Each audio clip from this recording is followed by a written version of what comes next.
All right, Brandon, it is the first Dynamite after All Out, and not sure what the biggest headline coming out of the show is. Darby challenged Jon Moxley to a an I Quit match or a flamethrower match or something. It was definitely an I Quit match, but maybe with flamethrowers to close out the show. We'll just start there. What do you think of that as a follow up and a continuation, really, of the Darby Moxley feud? I don't mind them going down the path of an I Quit match. It seems like a logical next step. I mean, if they want to up the ante and up the level of violence, it makes sense to go Yeah. from the coffin match to this I Quit match. I didn't like the flamethrower stunt at all. It just feels it feels like it's asking the audience to suspend disbelief at a level that I think is detrimental to the believability of your product. I mean, we know that if Darby is carrying that thing and points it and pulls the trigger, he's going to do irreparable harm to other wrestlers and possibly kill them. And I think AEW does this kind of thing too often, where a potential consequence for the actions of a wrestler is the murder of another wrestler. I was thinking as Darby came out and he's like increasing the flames on the flamethrower, and Garcia moves towards him and then moves backwards, and Moxley moves Mhm. backwards. And I'm like, there are continuing aspects of AEW that feel like it is booked by, at times, of what a fourth grader would think would be the coolest thing on a wrestling show. Mhm. Without regard to, this isn't the most egregious example. I mean, Darby coming out and saying, I'm going to intimidate you and whatever. I mean, it's They've not done worse. That's the problem. that, yeah, that's the thing. Yeah. So it does. It's just like there's so many things. I just think AEW should sort of pass their booking ideas that wrestlers and Tony Khan have through a filter that says, is this going to come across like something a fourth grader would think was really cool, but it doesn't fit for the reasons you said, Brandon, kind of in the structure of the way we tell stories otherwise. Again, I mean, this isn't top 5 in the last month, but it is part of, well, I don't know, maybe it is, but it's not. It's just kind of part of the overall direction of AEW. And I wouldn't mind it. So, I think there were, well, we'll get into it in terms of, what they did to follow up on booking wise on the show. But if AEW is doing other things in just an excellent, compelling way in terms of building characters, the crowd was really reacting passionately for the angles and the match outcomes that they're booking and the matchups that they're booking, I'd be like, okay, this is just a little extra. But sometimes it just seems like it's a substitute for. And again, I don't think it's like, I've seen this is not bad booking. I've seen much worse booking, but it's like, it seems like it's trying to make up for something emotionally that just isn't quite there as much as I think it should be in terms of fan investment in some of the wrestlers, pro or con, heel face, that dynamic, and match outcomes. Brandon. Yeah, there's if you just like take a look at like the Wikipedia results of an AEW pay-per-view. Oftentimes I find that it looks like a bowl full of candy. Like there's just an overwhelming amount of superfluous stuff that doesn't necessarily need to be there to give you a great show. And I think that they've established this formula with their pay-per-views at this point where they believe that more is more, and more isn't always more. I think that the propensity to eh, put 3, 4, sometimes 5 hardcore matches where the violence scale goes up to 8 or 9 or even Mm-hmm. 10 on a single card, it wears out its welcome, and it deludes, I think, the level of violence that they sometimes need. You occasionally have feuds in pro wrestling where the level of violence that they commit on a fairly regular basis feels justified, and they just seem to do it like it's nothing every week. And I just think you become, as a fan, desensitized to it at some point, and it starts to mean very, very little. This is part of Moxley and Darby in particular, but it's not only them. Um, I mean, and that's kind of, the larger issue with AEW, and the reliance on ultra violent stuff does feel like a crutch. Um, and I think it has diminishing returns, especially when there isn't, a lot of effect. Dennis Klein wrote in his AEW Rising and Fading Stars today on PWTorch.com. Hope people, if you haven't checked it out, do take time to check it out. He just kind of broke from the format and said the fading star of the week is AEW's over the top violence. And then he went into it. MJF threatening to light Mark Briscoe on fire, Darby lighting Mox on fire at All Out. And from a follow-up standpoint, that's kind of my issue with this. It's like you can do whatever you want. I mean, there's no obviously there's no laws of what a booker has to do or is allowed to do or anything like that. I just want it to make sense, and I want there to be consequences to what happens that's fitting of the stunt. That's kind of a loaded term, but that's kind of what these things are.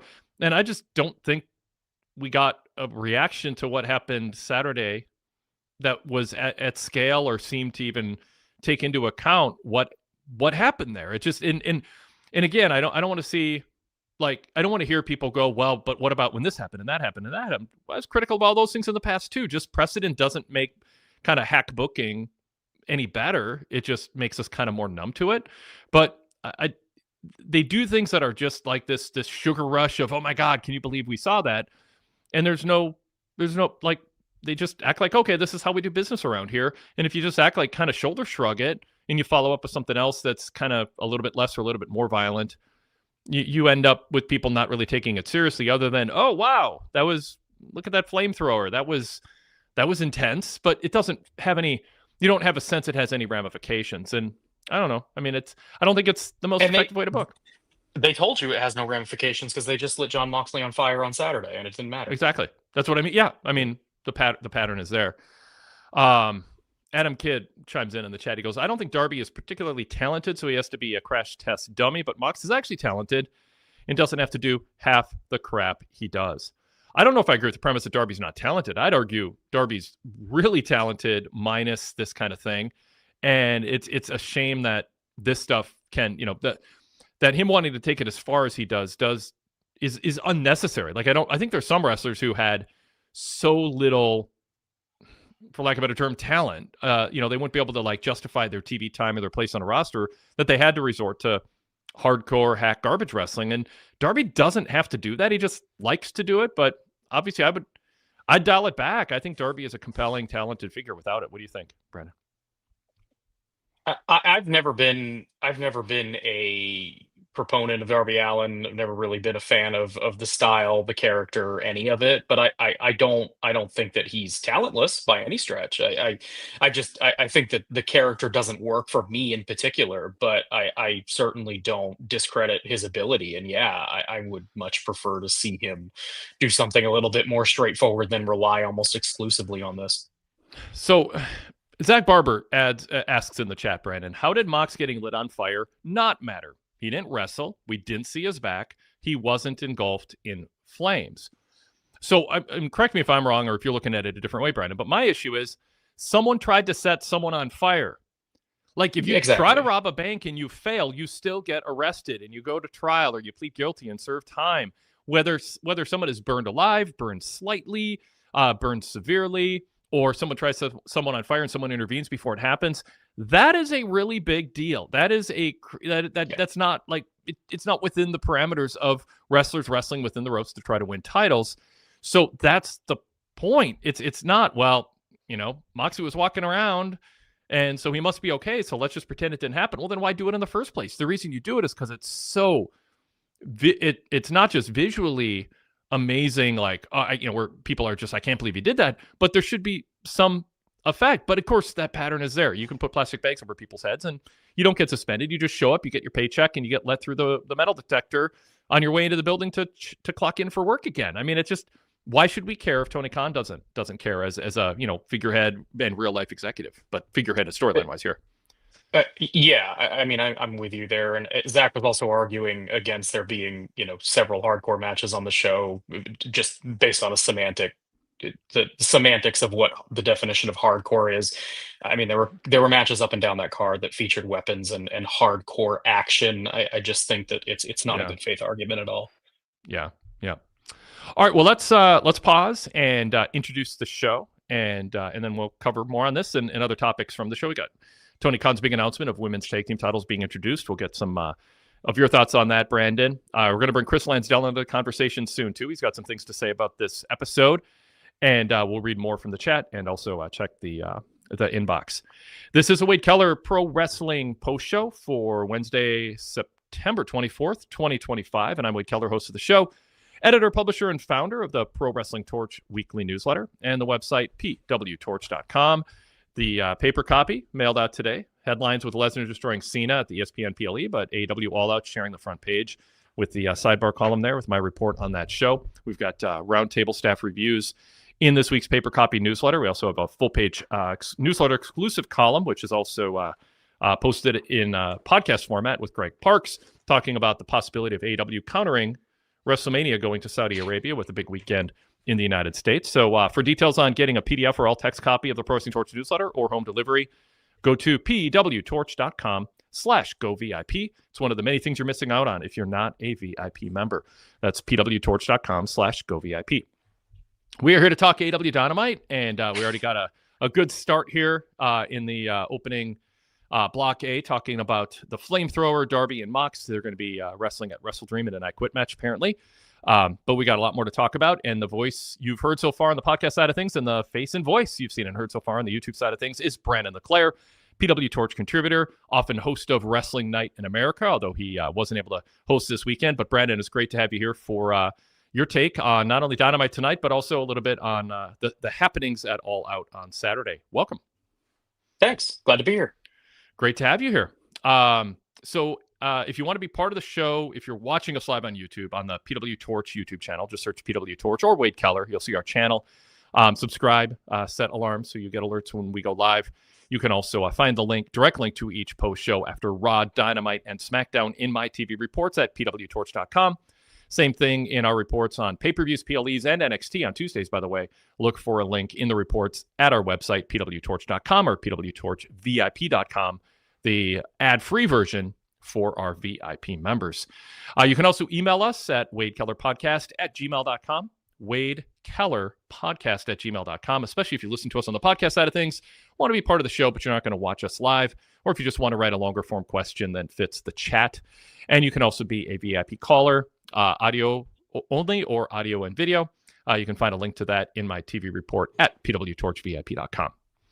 All right. Oh, by the way, don't mention this all the time near the top of the show, but please like this show and add comments below if you're watching us on delay on the YouTube side of things, and subscribe to our channel here on YouTube. If you're on the podcast side of things, please subscribe to our show. And if it is available, give us a 5-star rating in the podcast store. Just search PW Torch or Wade Keller and give us a rating, and that'll help us grow and help bring our average score up. All right, Brandon, let's shift right back to Dynamite. I know we've got more comments in the chat on this topic. I'll throw a couple more up here, and then we'll move on to other topics. Adam Kidd said, "All murder wrestling. We're the best. Kill one another." Sadler Version 3 says, Darby set Mox on fire on Saturday, and it did nothing by the looks of Mox today. He had his earlobe taped up, but that was from the jabbing him with a fork or whatever. So him setting them on fire is very believable, LOL. No, it's ridiculous.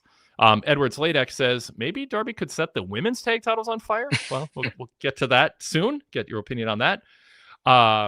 Chris J said, it had better not be that damn flamethrower that causes Moxley to quit at Wrestle Dream. I'll pause there, Brandon, and ask you, is this going to be part of that match? And will Moxley, who has shown fear of the flamethrower, tripped over the ringside stairs walking backwards, is that portending the finish, which is Moxley's going to say, I quit, before he gets set on fire? Or have we learned Moxley doesn't really care about being set on fire?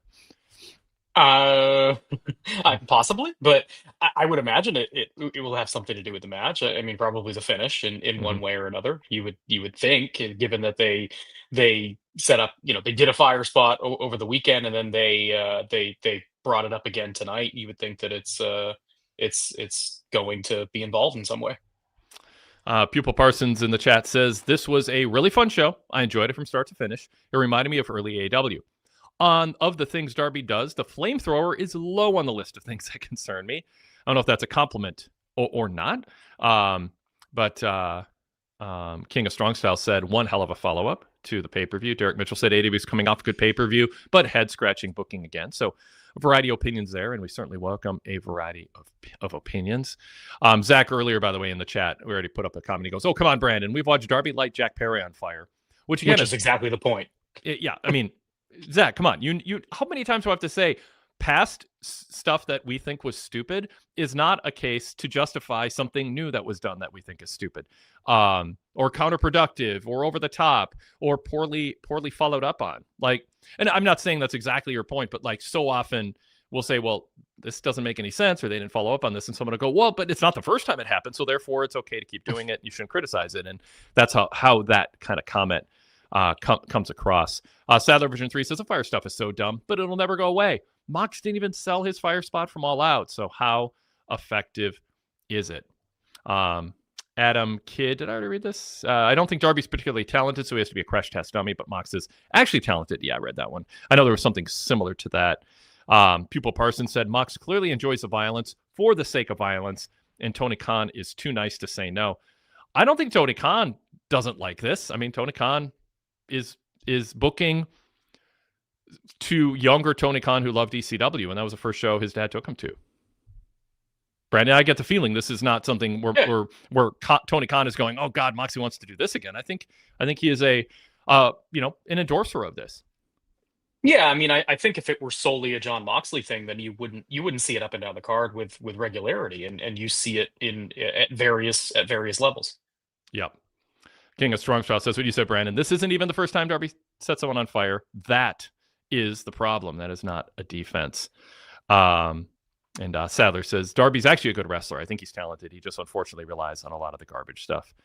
Why do you think, Brandon, they do this? Garbage stuff, as Sadler puts it. What's the? Is it just style-wise they like it, or it's desperation move because the viewership's down? They drew the lowest attendance they have in that building for a Dynamite yet. I don't know. What do you think? I mean, I think part of it is that Tony likes it, and there is that reverence for ECW. And I mean, I'm not saying that in the moment that I can enjoy a violent match, or that I don't enjoy violent matches, but I think the amount at which they rely on that type of match, especially on pay-per-view, is what becomes a problem, because you're desensitizing your audience. You're telling them that these big moves, that these big moments don't matter. It's a lot like it's not entirely unlike the way that both AEW and WWE these days have a problem with finisher spamming. I mean, both companies do this frequently up and down the card, and I've spoken at length about the reasons I dislike that. It's because you cheapen the effect of the move. If everybody kicks out of the move, then it doesn't mean anything anymore. It's no longer a finisher. And suddenly, if it takes 6 of those or 7 of those to put your opponent away, you're not expecting a pinfall when the first finisher happens anymore. And with AEW, I think oftentimes you're not expecting a pinfall when somebody goes through a table with barbed wire, or whatever the case may be, gets set on fire, for example. It could be any number of things. I just think that too much of any good thing is typically not a great thing, and I think AEW has shown that time and time again with this propensity for over the top violence in a lot of these pay-per-view matches. I don't know if it's a crutch that they fall back on when they feel like creatively they don't have it going. I mean, if you look at the build up leading into All Out, there were some matches that had some strong build. There were also several that felt a little thrown together. And I think that sometimes when that happens, there might be a feeling as though they need to compensate for that. that they need to add something else. If you have a four-way tag team title match that doesn't have a lot of heat behind it, well, if we throw ladders into the mix, the fans are going to get excited. That sort of thing. I think you're seeing a lot of that in this current iteration of AEW. You're muted. Yeah, I think that's well put. Let's see. Zach Barber wanted to just respond to something who said, "My point is Darby with a flamethrower is believable." Adam Kidd says, "I went VIP so I can argue with Zach on multiple platforms." Adam Kidd adds, "I have news for Tony. ECW wasn't very good." King of Strong Style says, "ECW is so much more than junk wrestling. Did Tony only watch the ECW clips of the violence?" Derek Mitchell says, "This isn't necessarily ECW. It's more FMW." Sadler says, "Yeah, Tony Khan is an ECW mark, so it doesn't surprise me that he overuses this stuff."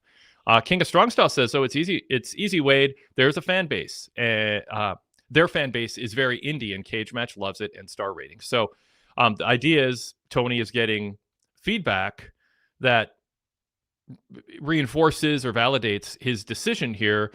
And I think part of it is that he thinks this is a way to counter WWE. WWE has the big arenas, the huge crowds, more stadium shows, the branding, the affiliation with Netflix and ESPN that WWE can't stop talking about.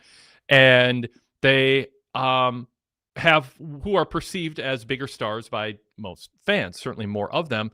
So this is a way to make up for that a little bit, to go, yeah, but we'll do things that you won't find in WWE. But I do think that positive feedback, it can be part of an echo chamber of praise that actually largely is self-limiting the company's growth. But, they're drawn, I think WrestleTix had them under 3,000 in the building tonight. The lowest crowd they've drawn for a Dynamite, the only time they drew lowers for a Collision. So, I don't know. I think there's things that AEW does really well and that I would focus on if I were them that are not limiting and creates, I think, a bigger base of potential growth for them, rather than this type of thing, which I think is exciting for Tony, and certainly Mox and Darby love it. Like to do this among other people on the roster. But ultimately, I think it does limit their growth, Brandon. I don't want to discredit to the possibility that some of this was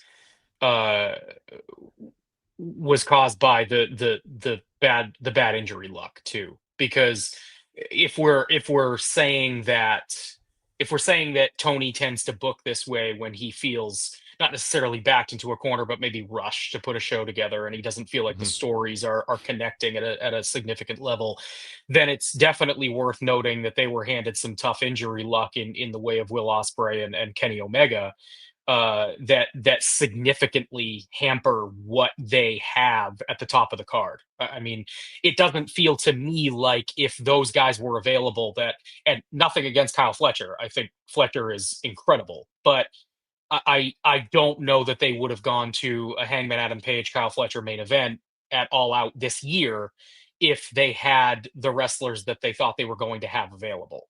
I think that it might have taken a bit for Fletcher to get to that level, and they had a great match. But I don't want to discount the idea that maybe Tony Khan looked at that and thought, "Hey, this is going to be a really great match, but on paper, it's not really a pay-per-view main event quite yet, and so we need to do these things to make up for it." Well, you said they had a run of bad luck with injuries, but you could also say it's spamming finishers. It's trying to land on the cage match star rating scale and putting your body on the line over and over again, month after month, year after year. In the case of both Ospreay and Omega, and your bodies break down quicker. I mean, is it a big I told you so? I mean, in a way. I mean, I've been an advocate against trying to eke out that extra quarter star or half star or breaking the 5-star scale due to a preponderance and a parade of high spots and kickouts and finishers and kickouts and dangerous moves that then they defend afterwards, and people say you're doing too much and your body's taking abuse. And then suddenly Ospreay stands in the ring and goes, "Oh my God, people told me it was going to catch up to me, but I didn't really believe them, but now it has, and I'm really in shock." It's like, yeah, you don't have to just burn yourself out and kill your body for that extra little something that makes you feel like you gave it your all, and gets you that extra, extra dopamine rush of additional praise from people who don't understand how damaging this style. It's not just the violence that isn't followed up on. Again, if you want to set someone on fire in a wrestling show, I'm not saying don't do that if that's the type of stories you want to tell, but there should be consequences and a reaction to it that treats it like a big deal. I mean, back in TNA, Jim Mitchell set Abyss on fire, I think, or I don't know this is someone on fire on a pay-per-view, and he showed up on Impact the next week, and no one talked about it. Like, no one talked about someone set someone on fire. Like, this isn't just Tony Khan. This is what number two companies do. And heck, WWE's done things where they haven't followed up on it too. I mean, but if you want to have a company where you set people on fire, that should be the headline story. That's all you're talking about. You should. The show should open with people sitting at ringside or standing in the ring. The announcers slack-jawed, going, "I cannot believe what we witnessed on Saturday. Tony Khan has been scrambling to come up with a way to react to this, but we cannot have people squirting lighter fluid on people and trying to set them on fire." Like, and Wade, I mean, granted, like I applaud them for highlighting how awful, perpetuating violence against women is, but they had Tony Schiavone on this show saying that what FTR did to Beth was the most heinous thing that's ever happened in AEW on a show where they set a guy on fire. Yep. Yeah. I mean, so you're saying a female wrestler who's treated as the glamazon, this badass female wrestler, taking a wrestling move from a man instead of a woman, but it's a wrestling move, is the most heinous thing he's ever seen because of gender, a belief about gender on one gender on another gender violence, and that's worse than trying to set someone on fire. I mean, yeah, it's just so that I want people to know it's not like I'm against. Well, I mean, it's not my thing, but it's not like I'm as a rule against setting somebody on fire in a wrestling show. Go for it. Just make sure you don't do it as some ephemeral a dopamine rush, sugar rush stunt that doesn't get followed up on, so that you can then come out with a flamethrower afterwards. You're just dulling people's senses to this mattering.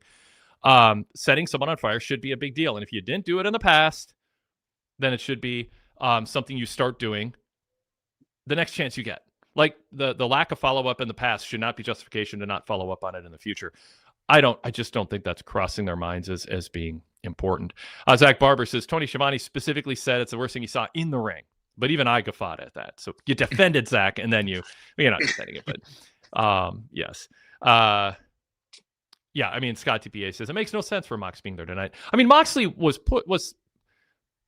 set on fire, but it didn't, or the whole thing was set on fire, but it didn't seem like he just went up in flames. This wasn't a stunt where he was just covered in flames for an amount of time where you just think, oh, the guy has to be in the hospital with, third-degree burns all over his body or anything like that. But still, like Adam Kidd said, fire's been used at least 4 to 5 times in the last 18 months. And Kyle Fassel says, it feels like AEW needs more of a filter. If Tony isn't coming up with this crazy stuff, then he's letting the inmates run the asylum.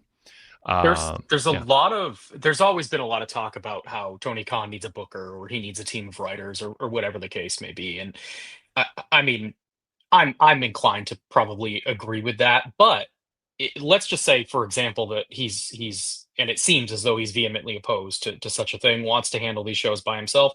That's fine. I think Tony can be a competent booker. What I would like to see is Tony have a call it a stagehand, call it an assistant producer, call it whatever you want.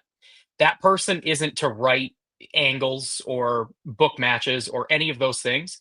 It's just to keep track of AEW's history and to remind Tony of, like, hey, we did this many chair spots last week. We did this many blood spots on this show. Maybe save it. Maybe don't do that. Hey, we called this the worst thing that we've ever done in the ring, but here are all these other things. Just a guy or a girl whose sole purpose is to just be his editor. He doesn't need to change his booking style.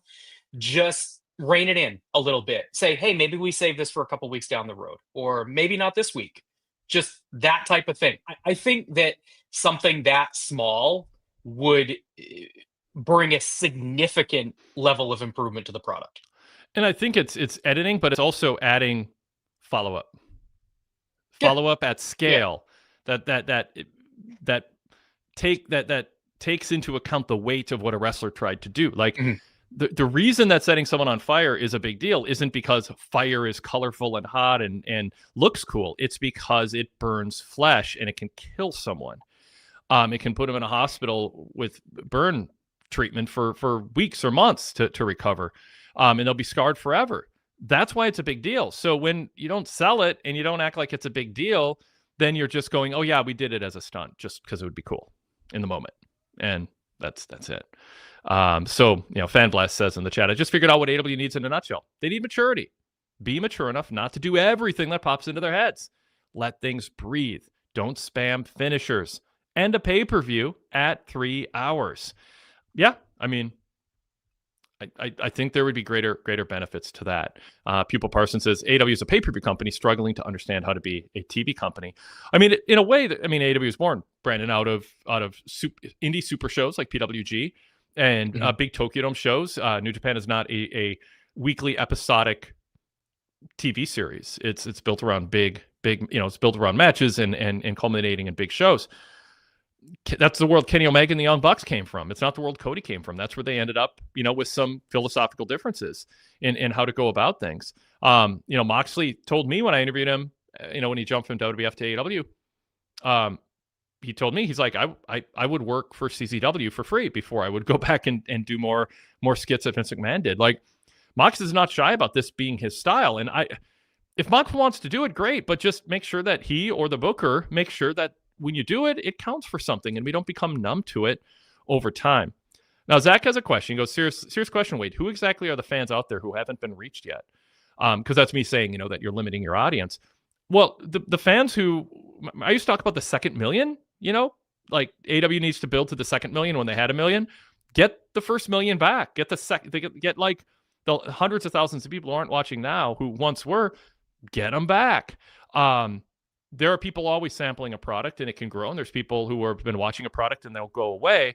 The ticket buying public, on average, AW is drawing fewer people every time they go back to towns. More often than not these days, they're not growing. TV numbers are a little tough with the HBO Max numbers being invisible to us. We don't know what they are. But, with the data we have, it's about kind of keeping the fans you have and having a product where you're growing and in every metric that there is, Brandon, we're not seeing growth. I mean, obviously, I would adjust my thinking. I'd be like, there's things that I think would make the product a higher form of art, but it's super successful and keep doing what you're doing if you want to grow. That's not what's happening. So you kind of look for reasons why they're not. I apply the same standard to WWE and Paul Levesque's booking this year compared to last year and why I think, they're going to be in trouble. Brandon. And to that point, that the tide is turning on WWE again. Yep. I mean, for a while there, the reason for AEW to exist as counter programming was just no longer there, because WWE was doing a lot of the things that people who were lifelong fans of pro wrestling and of WWE begged them to do for years. And we got roughly 2 years of what I consider to be a really strong product.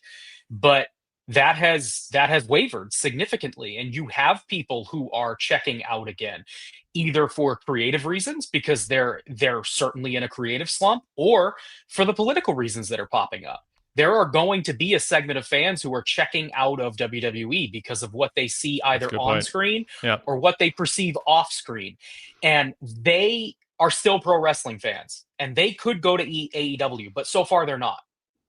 Yep.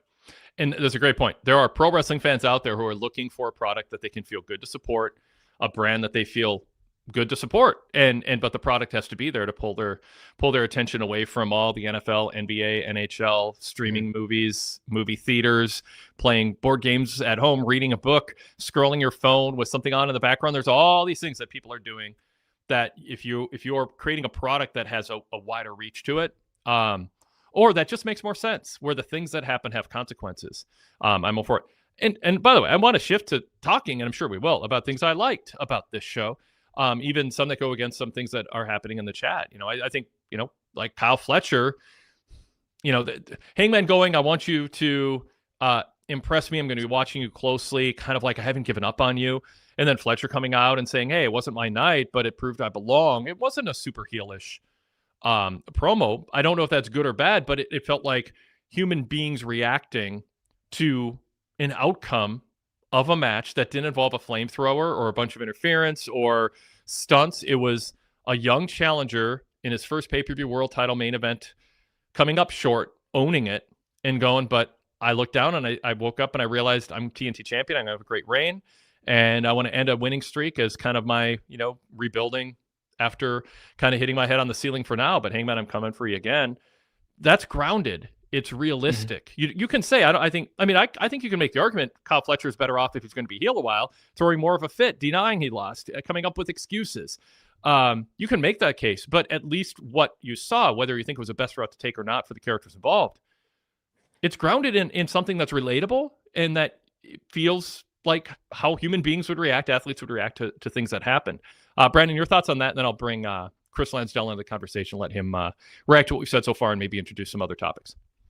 Yeah, I'm with you on there, and to the point of maybe it's better as a heel if he reacts differently. I think that it's a minute detail enough to where he can very easily recover any heat he might lose by having this reaction by just being dastardly going forward. I mean, you assume that he's likely going to end Hologram's undefeated streak. I think that he should, and he could do it very arrogantly and say some things, do some things, whatever you want to get that heat back. I liked the reaction. I thought it was a strong direction and stance for him to take, and it felt, like you said, like two real people who were involved in a tensely, hotly contested battle for a world championship. One guy won, one guy lost, and they are both acknowledging their current positions and where they hope to be in the future. It felt realistic.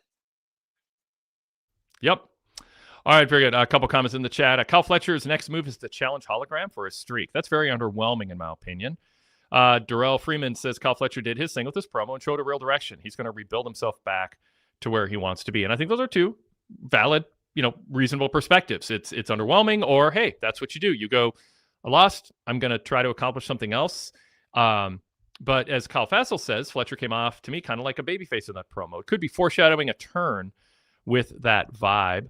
Sadler Version 3 says the TNT title is a mid-card belt, so the next feud is always going to be a step down. I mean, the thing is, this Hologram streak is not hasn't been, Goldberg level hype in the AEW realm. So, Fletcher's going to end something that I think most viewers didn't know was even a thing against a wrestler who just feels like semi-interchangeable masked wrestler who does spots and doesn't actually win a lot of matches, but apparently Hologram, it's news to viewers, has won all his matches. Like I said, I don't think it's great, but it's grounded in reality. Do you think Kyle Fletcher is intentionally hedging on being a heel? I'm let down so often by Don Callis, not because I know how good I think he can be, but I think Callis should have been out. It depends on where they're going with Fletcher's character. So I don't know that. And I might augment my opinion based on them showing more of where they're going with this. But to me, I just think you have Fletcher come out there and you go, Hangman, you were the better man that night. And then Don Callis is standing next to him and goes, no, you are the better man, Kyle Fletcher. Don't ever concede that point. And then Callis can make something up or exaggerate something and say, the company is against us and the referee was against us and make a bunch of lame excuses. And then Fletcher can kind of shake out of it and go, yeah, you're right. I mean, where he comes across as a heel, but you have Callis kind of carry it. But yeah, Fletcher just seemed like a guy you'd want as a neighbor who took a loss well, and he wants to just go and accomplish something else. So I'm not sure what they were up to there, but if they're not turning Fletcher babyface, and I don't think they should, but maybe they'll make it work, and that's where they're going. I think Callis should be standing next to him, and they should be sore losers as opposed to gracious losers. I think that's bad for Fletcher right now if their goal is for him to be a top centerpiece heel. Brandon. The only argument that I would make in favor of turning Fletcher is less so because I think Fletcher works better as a babyface, and more so because I think that the Don Callis family is so crowded with wrestlers all competing at the same level, and getting one of them out of that sort of that congestion would be a net positive for me. But I'm with you in general in thinking that Fletcher is better designated as a heel. I just really wish that they would do something with the number of wrestlers just all sitting at the same level, competing for the same titles in the Don Callis family. Yeah. Durrell says Kyle is working with the tools he has around him. If Tony makes the streak feel important, then it's his job being the lead to make it feel big. He's lifting up all around him. Zach Barber says, I think more viewers know that Hologram is undefeated than you give them credit for. Adam Kidd says 200,000 people who watch Collision knew. Adam Kidd says, I watch every week and I had zero idea. Fanbless says, I think Fletcher may have been the best thing on the show. Agony of defeat. Follow up on your main angle. Simple. Yeah, I guess Fanbless, I just asked you, did it make you dislike him more and feel happy that Hangman beat him? Or did it prep you for wanting to see Fletcher succeed and be a babyface? Darrell says, at least Kyle didn't pull a Cena and overlooked that he lost and gave something to it and use it as something that is driving him to continue down the lane he was going. Derek Mitchell says, no one knows Hologram's win streak if it wasn't said by Fletcher tonight. I'd rather he challenge Orange Cassidy rather than challenging Hologram. I thought that's what he was going to do, by the way. I thought he was going to, I'm like, oh, okay, that's why this is happening. The conglomerate versus Callis family. And it's to set up Fletcher coming out and just throwing a fit over losing and trying to take it out on Orange Cassidy in some way. And instead it's Hologram, which feels like a collision match, but it doesn't feel... It feels like, I don't know, Hologram's undefeated, but he's not framed and pushed, certainly not on Dynamite proper, as a big deal. So in a way, it's Fletcher. Are we supposed to think Fletcher is going after, trying to end a winning streak that doesn't, if you look at it on paper, isn't actually that impressive in terms of who he beat? Or are you supposed to see it as Fletcher doing an admirable thing and trying to rebuild himself? I'm not sure. But I think Orange Cassidy against Fletcher could have been a better place to go right away. Brandon. I think you might still get to Cassidy.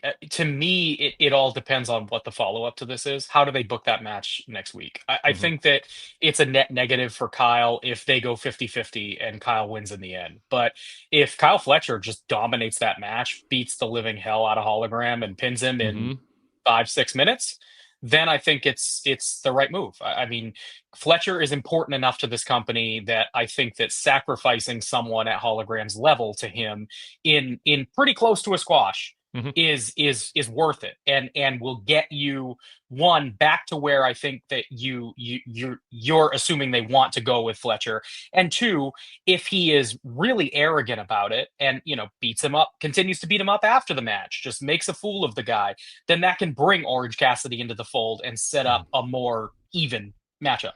What are the odds that Tony Khan doesn't look at Kyle Fletcher and Hologram on paper and go, they could have a good 20-minute match? That's the problem. Yeah. That's what I'm worried about. Yeah. I mean, because Tony decides if a show is good in great part based on whether he can look back and go, that was a good match. That was a good match. That was a good match. Yeah. And that's nice to have. I'm not against it. It's just like there are times where the story your goal shouldn't be to have a good match, because the goal of wrestling and the way to make money in wrestling is not having good matches without context around it and without exceptions where no matter how obvious the outcome is, 49 out of 50 times you're going to be right predicting the winner, but you sit through 15 to 20 minutes of action before you get to it. Okay, they're good matches. There's talented wrestlers, but this is not about unleashing wrestlers to have a good match. I mean, pro wrestling draws money because, you can have a small niche audience that's into seeing just one good match after another, but you can have that and something else, which is big ratings and big viewership and big ticket sales, by getting people wrapped up in stories. And also, as you said, Brandon, occasionally having a heel destroy a babyface who's undefeated, but is certainly lower on the totem pole than him, lower on the depth chart, has less of an upside, and as a vehicle to get to the next stage. So, we'll see. They had a similar situation tonight with Hangman Adam Page and Lee Moriarty, where it was a competitive match. But one of the things that I really liked about the finish to that was Page didn't beat him with his finish. I mean, he hit the Deadeye. Sure, Deadeye is more of his signature, which it's kind of like Sami Zayn winning with the Blue Thunder Bomb. Occasionally, you want to do it, but I thought that made sense. Page didn't have to go to the well and bust out the buckshot lariat 2 or 3 times. He beat him with a signature. And that, if that's the best we can get out of Fletcher and Hologram, I'll take it. Would I prefer a borderline squash? Yeah. But I'd take something like what they did with Hangman tonight. Yeah. Zach Barber says Fletcher should win convincingly, but in 5 minutes. And then he put a question mark. I think he just is saying Yeah, he should win, but let him have 5. It doesn't have to be 1 minute. It can be some back and forth wrestling, and then Cassidy cheats, and then he destroys him, and lays it on heavy, and then gets the pin, and then keeps beating him up, and then Orange Cassidy makes a save, and that leads to the next thing. I mean, that's fine. It's just that 15 to 20 minutes, we got to get a good match out of it, and it'll define down Fletcher despite Hologram's undefeated streak. It'll define him down if he can't, coming out of losing a world title match, be motivated enough. It's like a lot of sports teams. They don't want to face the team that just got blown out 2 nights earlier or the week before because they know how motivated they're going to be, how their egos are bruised, and they're going to be super focused. Fletcher should, but his promo tonight didn't, hint at that. It didn't seem like he's torn up inside. He just said he was sad, and then he woke up and says, "Oh, I'm TNT champion," and kind of pivoted to that. So, all right, let's bring Chris Lansdell into the program. He is a PWTorch contributor, often a co-host on the show, but he called in because he's got something to say about tonight's show. Chris, welcome. I know we covered a lot of ground. I don't know how much was what you wanted to cover, but feel free to follow up on that, underline it, push back on it, or bring up other topics. Some things, I think, is a more accurate point here. I don't want to rehash all of the flamethrower stuff. I thought the show right up to the point where they normally would have gone off air was great. And then everything after that just completely ruined the entire show for me. We don't need flamethrowers. I remember The Rock coming out at, I think it was a WrestleMania, with a flamethrower. And all he did was light a giant sign on fire. And everybody thought that was too much. And here we are with somebody threatening to use it as a weapon. And apparently that's okay. No, I'm sorry. It's not. They didn't even mention that Darby had lit Mox on fire until after they announced that Mox would be wrestling next week. Mm-hmm. Like, that's just so ass backwards. This is your former world champion and one of your biggest baby faces, probably arguably the second biggest right now, who's active, had a massive thing happen on pay-per-view, and you don't get to it until you're overrun? That's ridiculous. Like, what are you doing? This is like, Moxley is probably the most recognizable name in the company right now, and you don't even bring up the fact that somebody almost lit him on fire. He shouldn't have been on the show at all, but like we that's been gone. Or he should have been, if he was, he should have been in a rage. Who does Darby? And that would be heel hypocrisy 101. Darby, how dare you try to set me on fire? Unfortunately, MJF's trying to do it, so it's just redundant and hack. But let's say that the MJF thing didn't happen, or they just said, okay, we can't stop. We don't, that's unfortunate. We're going to tell our story. Moxley could have opened the show by just going on a rampage, charging to the ring, grabbing a microphone, and goes, "How dare anyone try to set me on fire? This is wrestling. This is a sport. You're not supposed to do that." I mean, it would be totally hypocritical. You can alter that however you want, but like, you want Moxley to be upset that somebody tried to, that Darby or anyone tried to set him on fire. And then the announcers and Darby can point out the hypocrisy, or Danielson on commentary. Well, Moxley, I kind of know someone who you tried to suffocate with a plastic bag. You are not standing on high moral ground here. I'm not even saying that's good, but at least it would feel a more natural reaction to what we saw. I'm at the point now where nothing they do surprises me. They've had attempted murder multiple times. So, like, okay, whatever. Have your little fun. I'm sure your rabid fanboys will support you online with ridiculous strawman arguments and just try to defend it to the kingdom come, until the point where you're at Ring of Honor in 2007, where you have one of the most ridiculously stacked rosters in the history of wrestling, and you struggle to put 800 people in a building. Like, that's where we're going here. Like, the roster that AEW has is probably one of the greatest assemblies of talent outside of New Japan 7-8 years ago, but they're struggling to put 5,000 people in a building. And that's not because the talent isn't there. It's not because the matches aren't there. It's not because they don't have good ideas. It's because they do everything at once. And there's no reason I to would watch. say you can lower that ceiling. Like, they're struggling to put 4, sometimes 3. Yeah.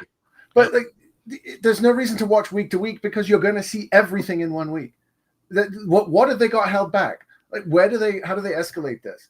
Are we supposed to believe that an I Quit match is an escalation from a coffin match? That doesn't make sense. I would think that would be backwards. And they've done this so often. Like, we were talking earlier about Darby being an actually talented wrestler. What has he done outside of hardcore matches and spot matches that's shown that he is actually a talented wrestler? He's popular. People like him. He resonates with the crowd. He's an undersized underdog.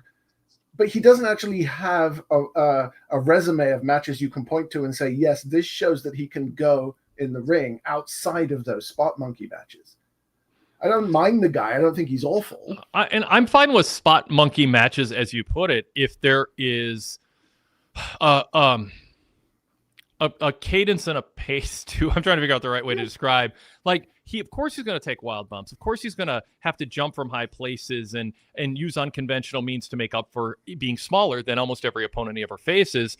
And he is a daredevil, and I can live with that. I can embrace it, but it should be in the context of something that makes sense on the rest of the show. It should seem like a believable strategy to try to win a match, as opposed to so much of the wrestler mentality and promoter mentality today is what'll get us a buzz online, what'll get us retweets, what'll get us social media buzz, what will cause a crowd to chant something. And they lose sight of the fact that, no, you're telling stories, and for stories to work, there has to be, if you're telling if you're doing a mystery, having a mystery murder mystery, that's what I'm looking for, movie, that's different than Texas Chainsaw Massacre, and it's different than an art film about love, and it's different than a period piece about the Western frontier. I mean, like, you pick your world and you live in it. If it's science fiction, it's one thing. If it's reality based, if it's a legal thriller, if it's a slasher movie, but AEW doesn't really. If it's a slasher movie mixed with other things, but it's a slasher movie where when someone gets chainsawed, they don't die. Like, they just don't sell it. It just was cool to see him get cut, and now they're showing up in the next scene just fine. That's the problem. It's just a hack way of doing what they're trying to do. It's throwing a lot out there so quickly that you just kind of lose track of things. It's like a radio station that only plays the chorus of hits. It's just, oh, here's a chorus for 40 seconds, and then they move to the next song. Here's a chorus. Like, you want an ebb and a flow. You want a rhythm. It's just, so that's the part where I'll defend Darby's style of matches. It's just the context in which they're presented that where they lose me. Jeff Hardy is a good comparison, and I'm going to get so much heat from this from certain people, but Jeff Hardy also seems to live by adrenaline, and he has to do crazy things. But in between those things, he's actually shown what he can do when he's not jumping off high things. Mm-hmm. Darby, I lost all respect for Darby, and I've just basically written him off because he gave up a possible world title run to go and climb Mount Everest. Like, what is your occupation, buddy? Who pays your paycheck? Where's your salary coming from? You gave up being at the height of your popularity, the biggest push of your career. People were clamoring for you to be the one who beat Moxley for the title, and you decided to go climb a mountain. Like, it's not going anywhere, my friend. It'll still be there in a year's time. They're not going to chop it down. I'm so done with him as a potential top contender. I don't care, because he doesn't care. Brandon, what do you think of that? I was never on the Darby Allin as world champion train. I just never saw it. So do you blame Darby though? Like, do you think Darby should have stuck around and delayed the Mount Everest in order to perhaps keep his momentum going instead of going away for so long? Oh, I think that there's a clear through line you can draw between his momentum and when he chose to leave. I think that there's certainly an argument that can be made that he stifled a great deal of his momentum. I mean, if that is what his prerogative is, if that is where his priority is, then I guess more power to him.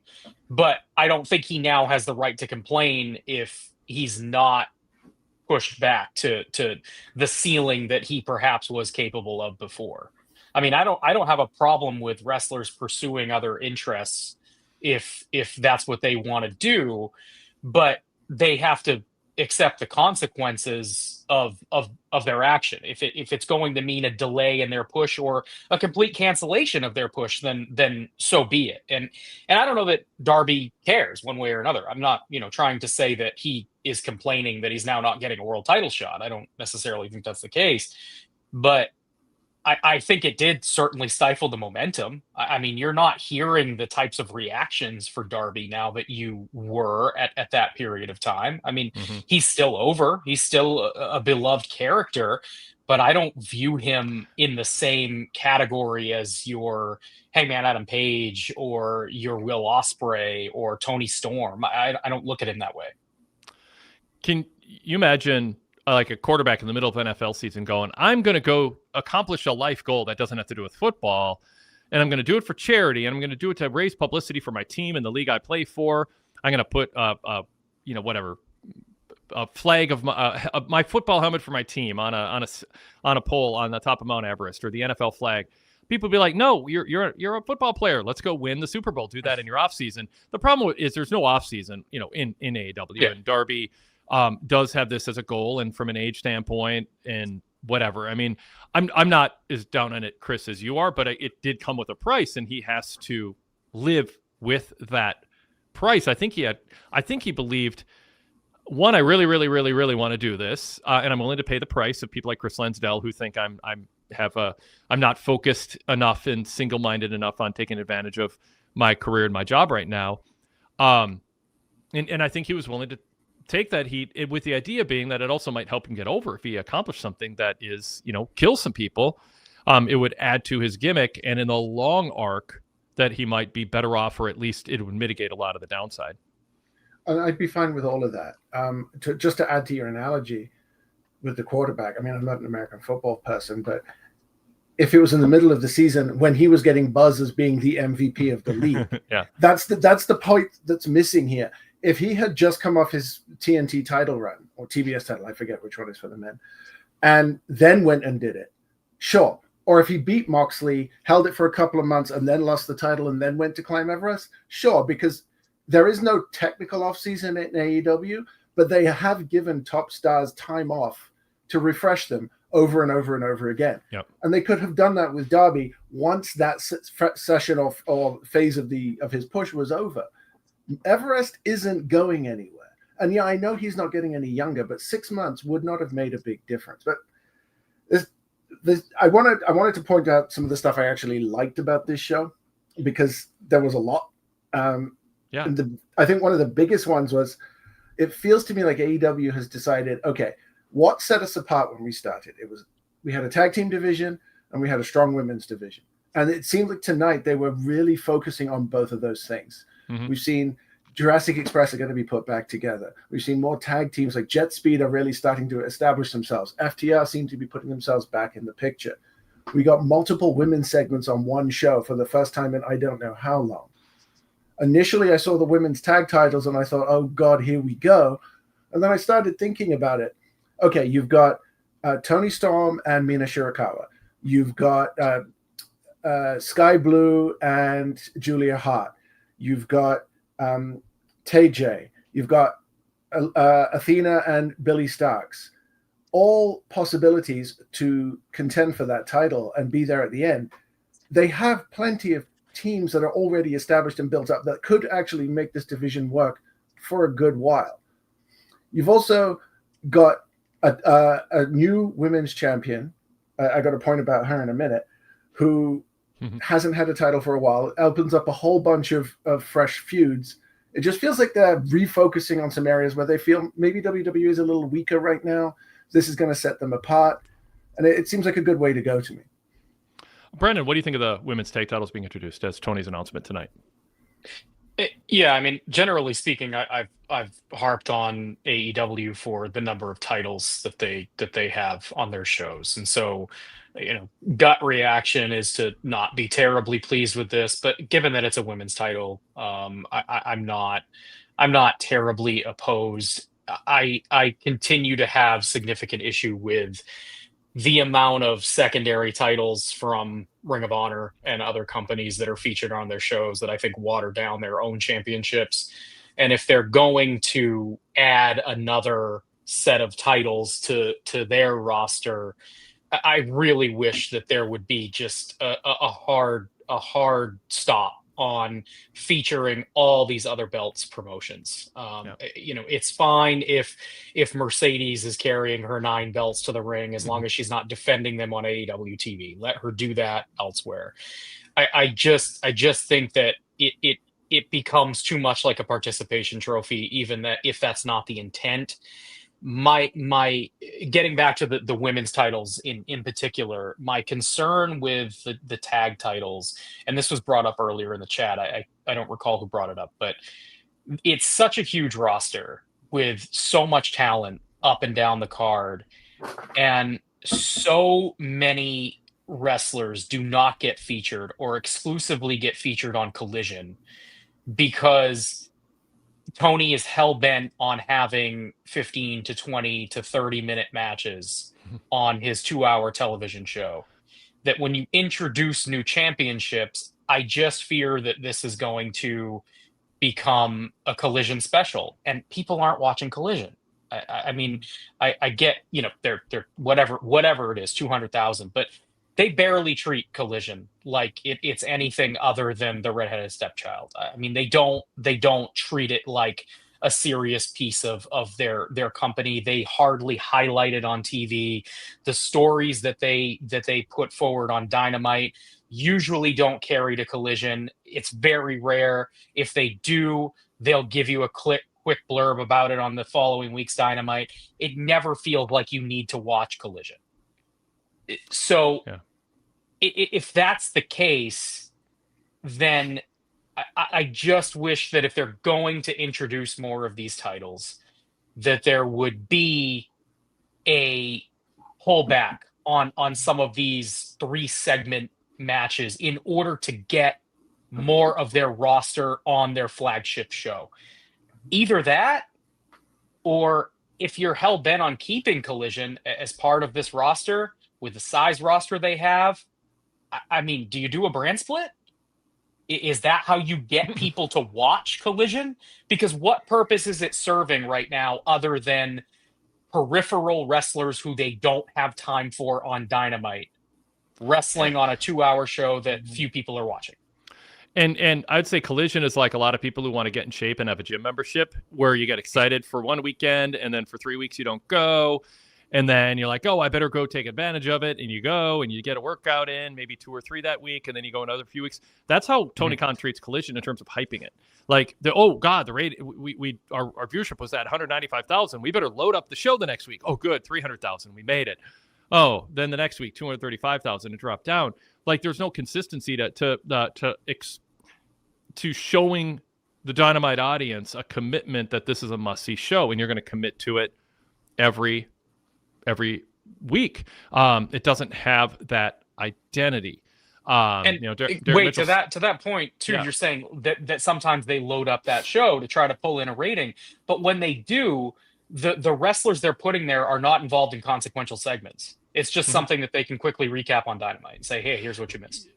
But then sometimes you see, MJF did a angle with Mark Briscoe, and they'd recap, and you're like, oh, geez, now I'm kind of mad. They should have saved that for Dynamite. If you're good, either split 40-60 the big angles on the 2 shows, 50-50, 60-40, whatever, or don't ever do it and treat it like a B show. Derek Mitchell says watching Collision is not worth watching. Like, it's like Sunday Night Heat, Velocity, Thunder. If it's a B show, don't put A angles on it with A stars, or if you're going to, do it regularly so you actually get something out of it. In fairness, I will say the average viewership at Collision this year is 370,000. That's way below Dynamite, but it's not 200,000. However, they did 235,000 2 weeks ago, the last time they were a standalone show. 2 weeks before that, 195,000. And only one time in the last 5 weeks have they drawn more than they actually hit 300,000 even. That was the peak in the last 5 weeks. And the last 5 week average is 260. So it's not a good number. A lot of people aren't watching it, but it does feel like Tony's just not, he doesn't have a commitment to take something, what he believes would be, it's a zero-sum game. You're taking something away from Dynamite in order to improve Collision. And I would argue that doesn't have to be the case. I think you can make Dynamite stronger by making Collision stronger because, as Chris says, this is a really deep roster. Unfortunately, it hurts Dynamite when things happen on Collision and they're not told to the Dynamite watching audience, and then they introduce it in a way where you're suddenly supposed to care. There's storylines with Statlander that have been primarily on Collision. There's been storylines with FTR that have been they're kind of the Collision centerpiece veteran act. There's, a hologram win streak. I don't know how many of those matches were on Collision. Maybe all of them, almost all of them. 90 to 95%. No, a good 25% were on Ring of Honor, unfortunately. Oh God, well, there you go. But not on Dynamite. Yeah. No. So, yeah. And I mean, this is all well and good, but if the goal of putting these, if they're going to be on Collision, is to increase viewership, sorry, that ain't going to do it. People are not going to tune in to see the women's tag team division. I think it's going to work. I think there are some good teams there. I didn't even mention Penelope and Megan Bain, which is another really strong team that they have been building for a while. But that's not going to draw viewers. That's not going to get you to the 400 and 450,000 mark. It's just not.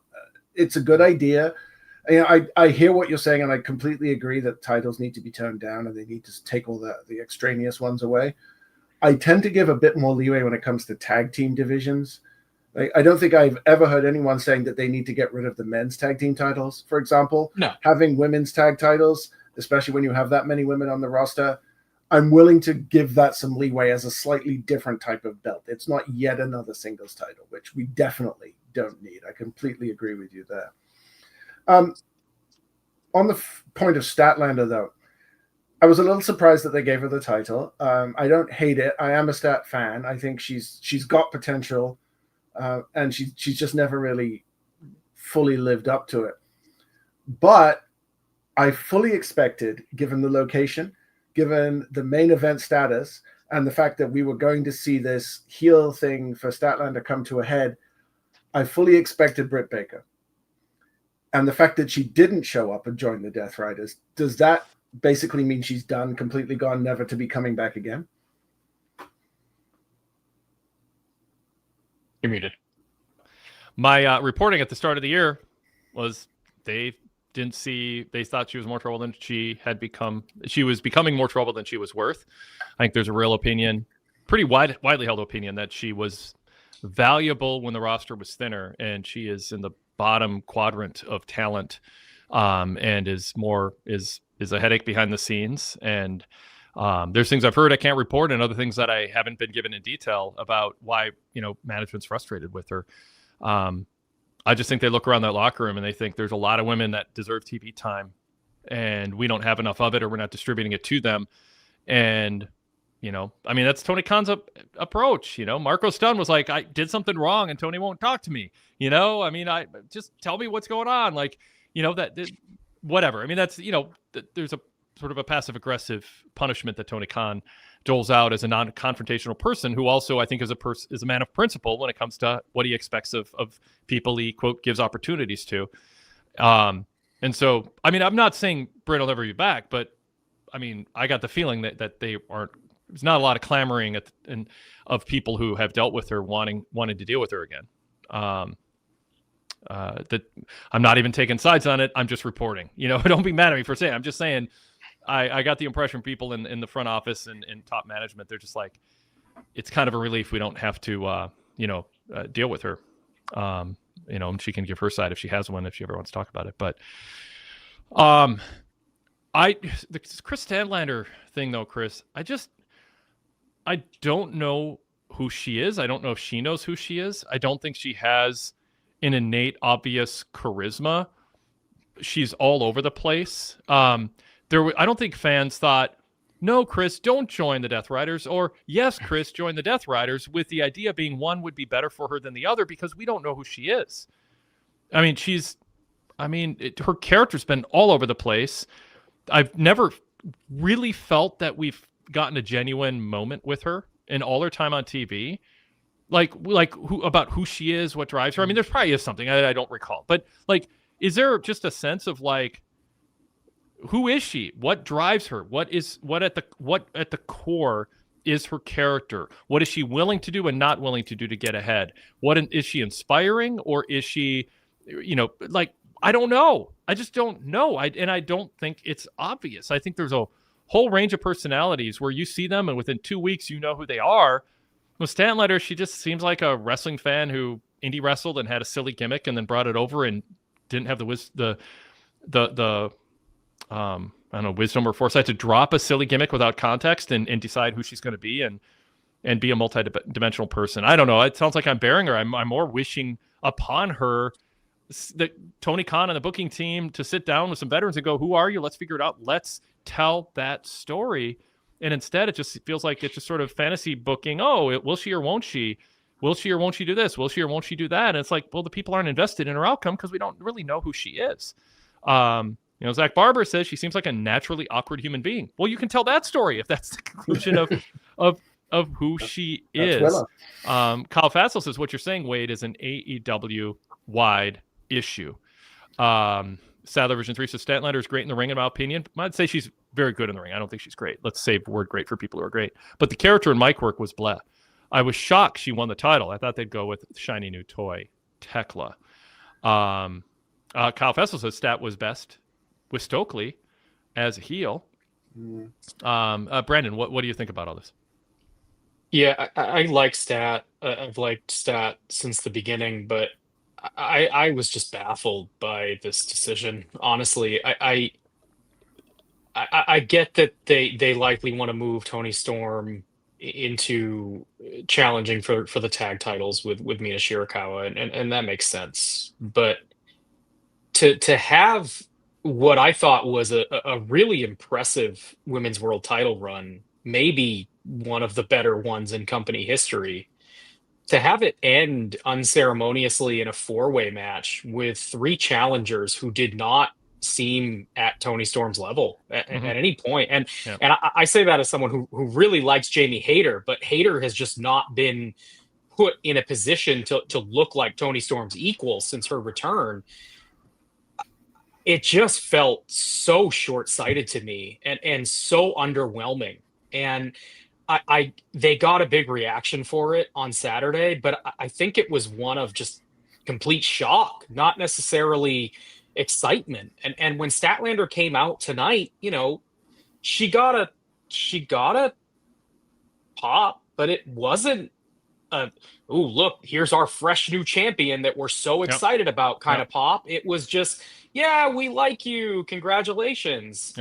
I just this felt really, really short-sighted to me. And I'm not opposed to giving Stat a run with the title at some point. And actually, I thought that this was going to be the jumping off. Like they put the cart before the horse a little bit, in the sense that I thought that Stat was gonna complete the turn tonight and join the Death Riders. And my argument there would have been, okay, maybe you complete that turn and then she beats Toni in a one-on-one match as this new heel. But if you want to go the other direction instead, and she wins the title first and then joins the Death Riders, okay, I can forgive that. I can get behind that. And instead it's neither. It's just she's still this awkward baby face that's kind of directionless. I just don't like anything about this. And she's cosplaying, even though she's turned as often as Big Show, as Derek Mitchell points out, maybe not quite as often, but that's kind of her thing, is turning.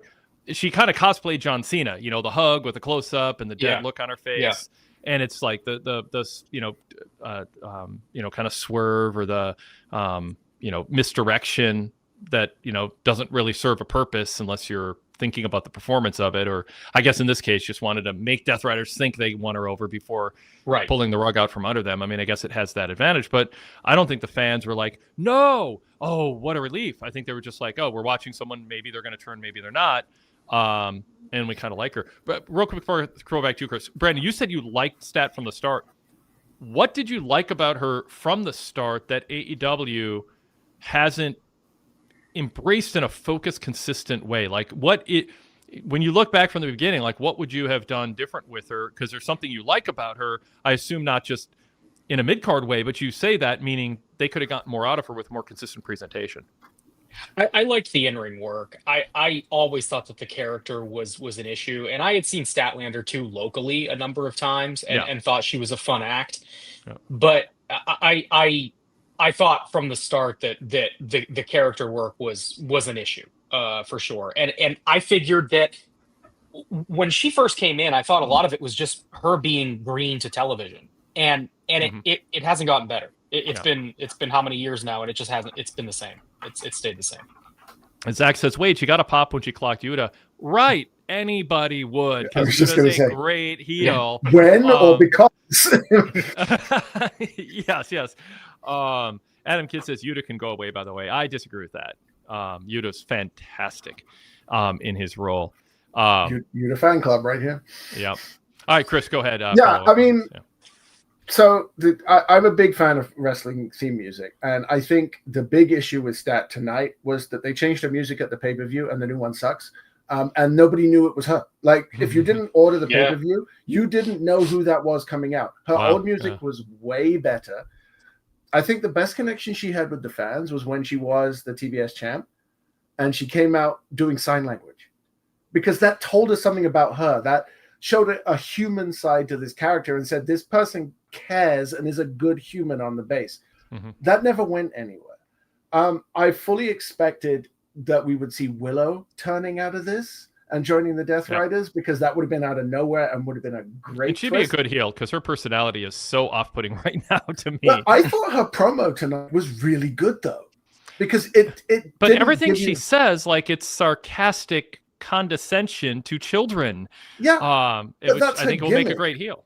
Right? She's like a more physical Bailey. I actually really enjoyed what she did. I think there's a lot there. I just think the tone of her promos is off-putting, and it's gotten worse over time. There's this smug self-satisfaction that is masquerading as cheerfulness that I think is off-putting, and I don't think that's who she is. I just think her inflection is in this bad rut pattern that I think is limiting what could be a breakout character. And I hope that's not what she's really like in real life. I don't know how anyone could be that way all the time, but she talks like a substitute teacher who's walking into a classroom to take over unruly kids constantly with like this sarcastic condescension with a smile pasted on her face to make it seem like I'm nice, so you can't be mad at me for being mean. I don't know quite. I'm trying to come up with a way to frame her language. I'm not alone in thinking this. I understand it. But yeah, Sadler says she has hall monitor vibes. I think she did better tonight. And I also think she's going to be a great heel a la Doink the Clown, Evil Doink, when she does turn.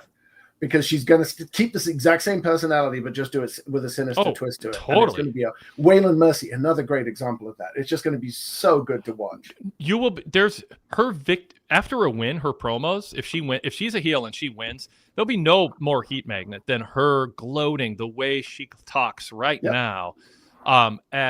See, I told you I was better than you. And just next time you watch her promo or watch back her promo, and imagine that a heel promo gloating about beating a babyface but cheating but not admitting it. It's there. It's just not a babyface promo, and I don't. It's just going to be like, oh, you tried, you did a good job, but I'm just better. Yeah, it's going to be so amazing. Yep. Speaking of good promos, the last thing I really wanted to touch on, apart from saying that if I were the announcers, I don't think I would have pointed out how many body slams Hobbs had done in a single match. MJF's promo. Mm-hmm. More of that, please. Yes. That is the MJF that everybody went gaga over 5 years ago, when everybody was anointing him as the next Stone Cold, the next Roddy Piper. He yelled a little, but it made sense in the promo. It worked with what he was saying. He set a mission statement. He said he was going away, and he told us what he was doing, why he was doing it, and what was going to happen when he came back. He didn't go over the top. He didn't make ridiculous threats. He didn't go for cheap heat. He used what he had in front of him, and I thought that was quite possibly the best thing he's done since before the Adam Cole stuff. And he even mentioned the Adam Cole stuff. I thought great work from MJF. Brandon, what do you think of MJF's promo tonight? I think I'm more with Chris here. How about you? I thought it was the highlight of the show. I thought it was just really good stuff from a really good character who has struggled for a while to really find himself. And I think this was a good moment to reset, get back on track, and it made me look forward to what we could get from MJF upon his return. And I think that he's too important a character to this company to not be featured in a prominent role, but he has to be at his best in order for his position to be as meaningful as I think it has been in the past and could be in the future. We have seen MJF at less than his best, and I don't think the results are great. he's a guy who very much has to have his heart all the way in it for it to really take off. But when it's in it, man, there aren't many better. And he kind of admitted that in so many words that he feels like ever since what happened with Adam Cole, that he's been off track. He said, I've been a caricature of myself and I've been trying to snap myself out of it. I mean, that's introspection. It doesn't make me like his character, because I think it makes me, I'm trying to think, that's not a heel thing to say. So, and I am an advocate for heels being heels, and I don't think he's going to go away and come back as a babyface. But he says, I've been a character myself, and I've been trying to snap myself out of it. I can't come back until I look in the mirror, and I trust that I'm not a fraud. He said, once Will Ospreay, Swerve, and Hangman were in my dust, now I'm in theirs. I won't come back until I'm the most dangerous I've ever been. Put a tack in his mouth, spit it out, and said he's going to come back and do things his way. This could portend something good or bad. I don't know, but there was an acknowledgement that what he's been doing has felt hack, overwrought, desperate, lowbrow. It's what he has been going into the bag of tricks of what untalented or moderately talented people do to try to keep their jobs and get attention. And the argument, and he might not like hearing it if he listens to criticism like this, but it should be seen as a compliment. Like, there's a lot of people be like, this is all, you do what you got to do to stay relevant, yell, burn, set people on fire. We'll be critical of the booker allowing it, but it's a wrestler doing what they can to try to be relevant. The argument with MJF is he is a generational talent when he's disciplined, pulls back, talks softly. There's more Jake Roberts psychological head games than there is Dolph Ziggler just yelling because he thinks oddly yelling makes a good promo, and overmodulating gives you bonus points. Or swearing or saying crass things to try to get a buzz on the internet. It's like, that's what hacks do. MJF's not a hack. He's mega talented. This promo, Chris, gave me hope that there's a realization of that. And, when he says I've been a caricature of myself, I mean, that does feel kind of meta to me. I think with MJF, like if Daniel Garcia were to cut the promos MJF has been cutting for the past year and a half, we'd all be going, man, what an upgrade for Daniel Garcia. But it's MJF. From whom great things come, greater things are expected. He needed to keep up what he's capable of. And you can talk about it being a little bit meta. And I don't say that's a bad thing. I think it works on two levels, Chris. For clarity, it's meta, but it's also, I lost to Mark Briscoe. Yeah. So when I say meta, I don't mean that negative, but I think I think he sometimes speaks to his critics in the social media. I think he's speaking to them 100%. going, Yeah. I'm owning I've been a little hack. I've been a caricature. I've felt desperate. I've shown up and just, like hot shot it in a way that I should have been more disciplined. And I appreciate the people who say you have more talent. You don't need to resort to this. I felt like there was a level of that, but also the appropriate promo of a top guy who loses to a mid-carder, which is what Mark Briscoe has been framed as. And I don't want him to be Jake Roberts, because his character is more Ted DiBiase than Jake Roberts. Mm-hmm. And I think, yes, he can have some of that promo style in him, but he needs to be able to switch it up a bit. The yelling is never going to work when it's the constant thing, but he needs to be able to vary his pitch, vary his tone and his volume. And I think he did a great job of that tonight. And, he elevated it and went a little higher on the volume knob when he had to. When he comes back, he does still have that title shot that he can use. And I think if he just comes back and is this violent death machine and she's just like, Hangman, I still have this and I'm going to use it to take that title from you, without going and talking about past and alcohol and whatever else he wants to touch on. That's how this needs to go. And I didn't want to comment on it, but this is not the same situation as going to climb Mount Everest, but at the peak of your push. He's just had the peak of his push. He lost a match that would have put him into title contention. He's not disappearing right before he arguably should have won the title that a lot of people were clamoring for him to do. Yeah, Zach Barber in the chat said, any Everest Derby heat for MJF going off to film a movie? So Chris, you're responding to that. And MJF lost. He's going to, storyline wise, he's going away to kind of regroup. There's a story to support it with Darby that this is good timing. And with Darby, it was bad timing from a business standpoint. So yeah, I don't think they're comparable. There's not heat on Darby for wanting a hobby outside of wrestling. The The issue is Darby picked a wrong time to take a long time away. And he might not get the momentum back, where MJF, it might be good. It's a good time. No one would say, oh, Darby needs to go away for 6 months to refresh. But people right now might say MJF should go away for a few months to refresh. So that makes the situations different. Chris, anything else? Yeah, real quick. We didn't touch on the actual tag team side of the thing that AEW I feel is focusing on right now. And also, before I disappear, I just wanted to say the reason I came on tonight was because Brandon's on, and I love talking to you, Brandon, about wrestling. Your opinions are fantastic. I can talk to Wade anytime, but it's really good to talk to Brandon, and I love hearing the way you think about wrestling. It's always a nice, fresh perspective. But yeah, let's get you on one of these post shows here the next month. Dude, if they didn't start at 1:30 in the morning my time, I'd be all about it. Look for one of those afternoon shows, I guess. Yeah, I'm 100% on board. I think just how do you feel about the way they're pushing the tag team division? Where do you think it's going to go? And do you feel the same way, that it feels like there's a renewed focus on it? Brian, I'll throw to you real quick, but I want to throw in on this because Brodito defending against Gates of Agony, I think should have felt like a bigger deal than it did. It kind of got thrown together with, and Ricochet kind of covered that. But I thought that I'm watching this match thinking this should feel like a bigger deal, not something you would give away because Shibata didn't get cleared. They put something behind GOA. I wanted to see, and I felt that way about a lot of stuff on the show. Like, let's hear promos.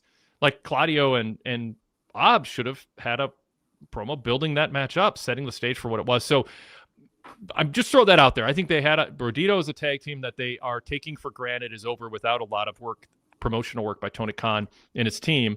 They're just kind of getting over for their matches. Gates of Agony are on the rise. They're more relevant than they felt ever, but they're not telling us who they are. We're not really, there's a little bit of that, but I don't know. I wanted some Ricochet did some talking, so it gives them some credit for that. But I think there are pieces here that are a positive sign, Brandon, but they're still AEWing it, which is, let's just put them out there to have a good match. Yeah, that's where I'm at. I really like I like the pairing of Bandito and Brody King. I think it's probably more of a happy accident than anything else. I don't know that they ever really anticipated them getting over to kind of the level that they have. Brody King has always sort of had that fan support behind him, and I'm glad that he's finally found a niche where he could like really latch on to something and get consistently featured, because I've always thought that he was an impressive talent and somebody that they could really get behind in one way or another, even if it weren't at like a world title level. So this has been fun to see, and I thought it was neat for them to take the titles off of the Hurt Syndicate. I didn't think that went maybe as well as they were hoping it did. It didn't formulate or shake out the way that I think that they wanted it to in terms of reestablishing the tag division. So I think King and Bandito are doing a better job of that already. I definitely want to see more focus on this division as a whole. Chris, you mentioned a lot of different up and coming tag teams. You also throw the Young Bucks in there. They were obviously in the match, the title match at All Out, and they'll be doing a thing here on the side with Jurassic Express, but that can somehow work its way back into the tag team title picture too. Early AEW had an incredibly strong tag team division, and it was one of the things that really set them apart from WWE. And then over time, WWE kind of took that mantle when you had the Usos and Kevin Owens and Sami Zayn feuding and leading to culminating with a WrestleMania main event, thanks in part to the Bloodline angle. I would love to see AEW get back into the swing of really heavily featuring those tag team titles at a very, very high level. I think, like you mentioned, Chris, FTR is in there as well. I can't imagine that we have seen the last of Cope and Christian Cage. They can get involved in there to some extent, or they can do, more one-offs, more like one-off tag team feuds where they just work with some other teams before riding off into the sunset. But there's a lot of options. And I think like an example like Cope and Christian for an example is a team that you can use to elevate the positioning of the tag team titles. I mean, that's an easy way to say, get a Dynamite main event out of a tag team title match. Even if you don't put the titles on them, their star power in and of itself is enough to really elevate the positioning of those titles, which I think is important. Chris? Yeah, great points. And the Acclaimed as well are likely to be reforming, which we forgot about. At some point, the Guns will be back. Like everything seems to be coming together nicely in that tag division. And while your top single stars are out, it makes sense to shift your focus. And maybe we do get like a Brodito versus FTR main eventing a show at some point to really put things back together at the top of the card. I would be all for it. I love tag team wrestling when it's done properly. Yeah. But I'm really happy to see that they've decided to change what they're doing. They just need to continue the change and start rooting out the really bad stuff that they did at the end of the show. Chris, thanks. My pleasure. Thanks for having me, gents. We'll get you on for a full show soon here. All right, Brendan, let's go to JB's email, and because he brings up some topics that we have not covered yet. JB from Detroit. But first talks about Ricochet and the tag match we were just talking about. So it's a good transition here. I thought that Ricochet was really good on commentary tonight for the tag match. He gave good insights giving characters to the Gates of Agony, saying Toa was seemingly the bigger, more aggressive of the two, but Khan is the wild card. Yeah, you're listening to that going, maybe you should tell this to us before they get a title shot. Let us get to know the difference between the two of them.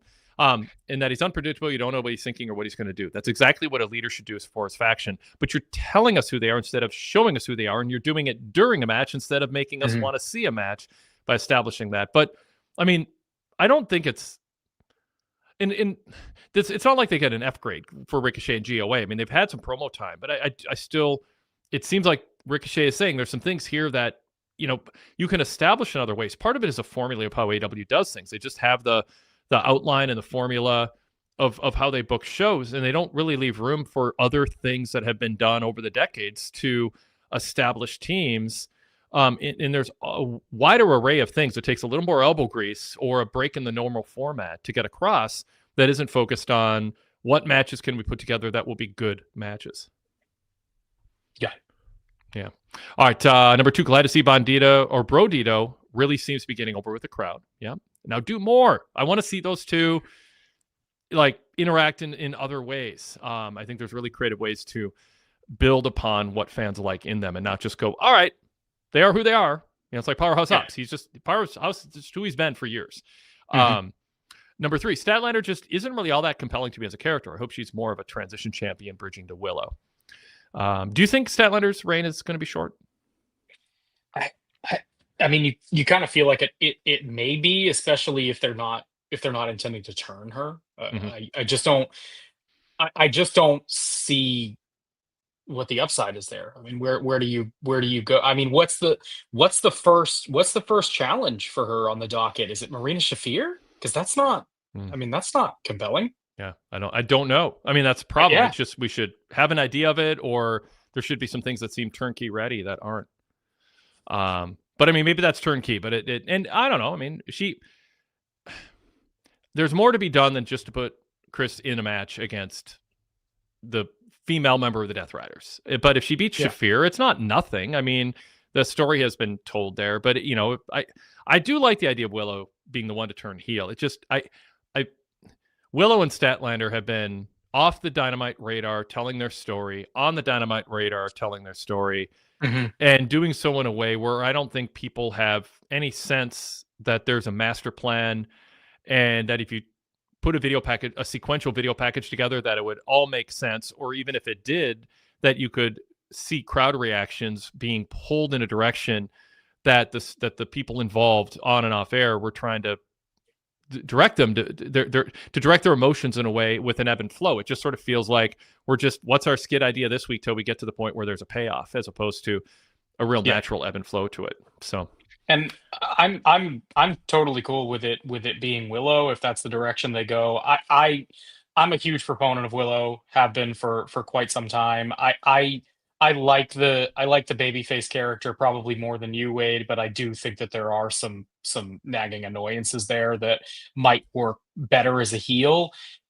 I think that I don't think that Chris Statlander has been helped either by the association with Willow, because Willow feels like such more of a complete character to me. Mm-hmm. Willow feels like she knows who she is, whether you find her annoying or whatever. Right. Willow, it seems like Willow knows who she is, and Chris just never has. By the way, a parade of comments on Willow earlier in the show. Derek Mitchell said, Willow is so disingenuous with her promos. Sadler version 3, Willow has hall monitor vibes. Scott TPA said, Willow is annoying.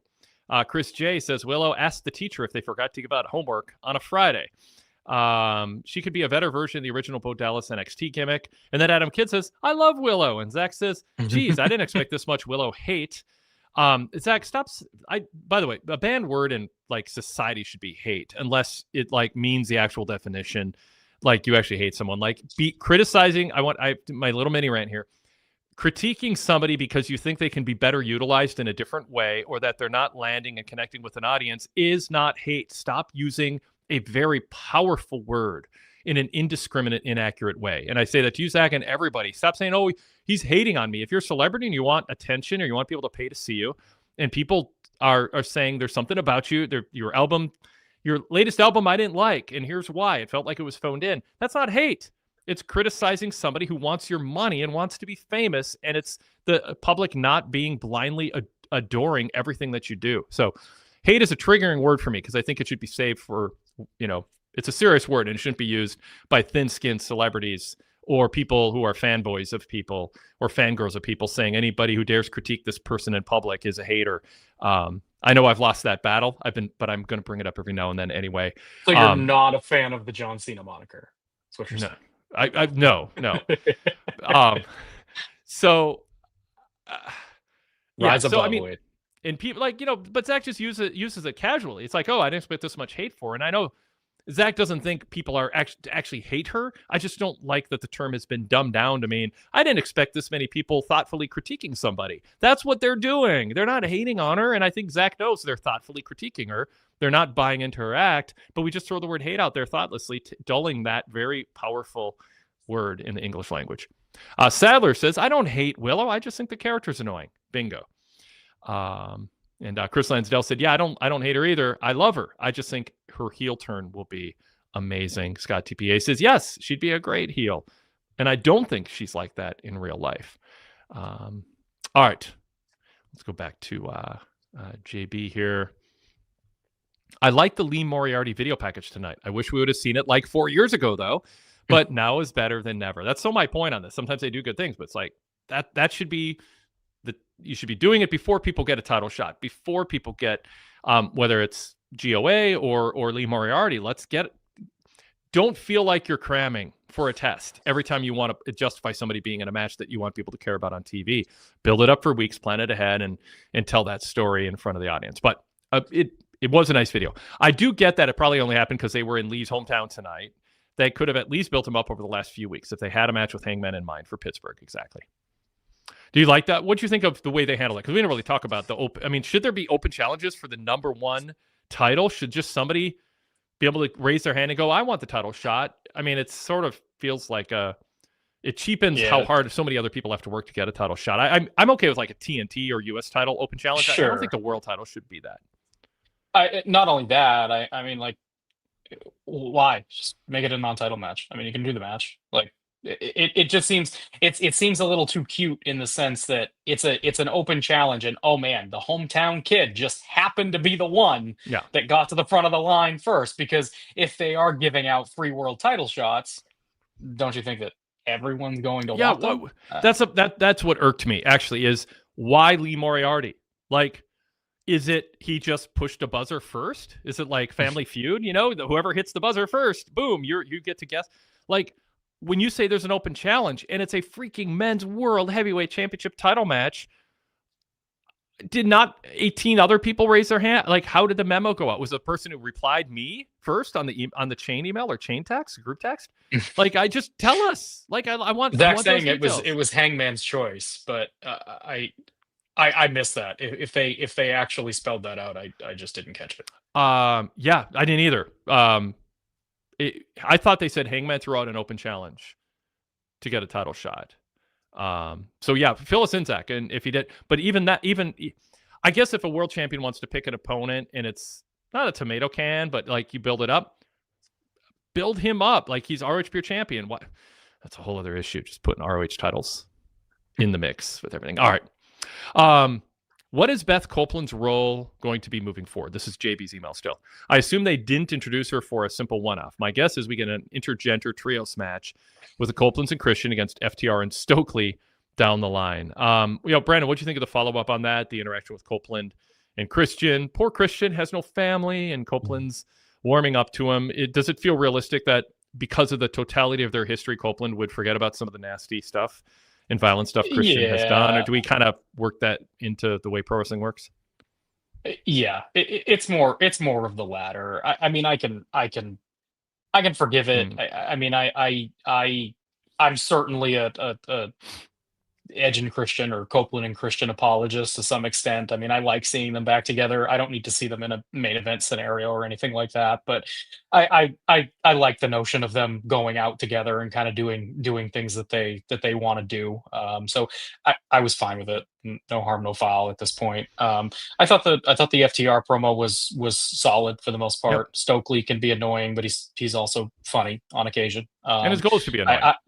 Mission accomplished. And I liked his explanation for the whole thing, that he allowed Beth to spear him and kind of giving the blow by blow of exactly what he allowed to happen, and that he was running up there to shake her hand, not to get violent with her. I thought that was good, and FTR's explanation too for how and why they ended up pile driving her. It was just a perfect smarmy heel thing to say. So yeah, I thought it was a solid segment. Yeah, he's like, I didn't even know it was her. Yeah. All right. By the way, Zach said it was Hangman's choice, and we're like, well, we didn't hear that. He's like, no, what I meant is he put out the open challenge. Right. So going back to Zach's original point, which is him missing our point, Brandon. Of course, we understood it was Hangman's choice to the open challenge. He wasn't forced into it. My point is, step back from a booking standpoint. I don't like the notion that you have all these grueling things that wrestlers have to go through in order to earn a title match by beating contenders, winning a gimmick match, having something you can cash in. You got to announce it ahead of time, but still, there's all these things people go through. But then indiscriminately 1 week, and we know why. It's because they just wanted Hangman to beat somebody on TV in a quote good match in his hometown. So they just create a storyline, which is, it's an open challenge. But it's like nobody thinks about the open challenge concept. The open challenge is there to give extra credibility to a secondary title. And you do the open challenge not once. You do it week after week after week, because it's John Cena and with Sami Zayn.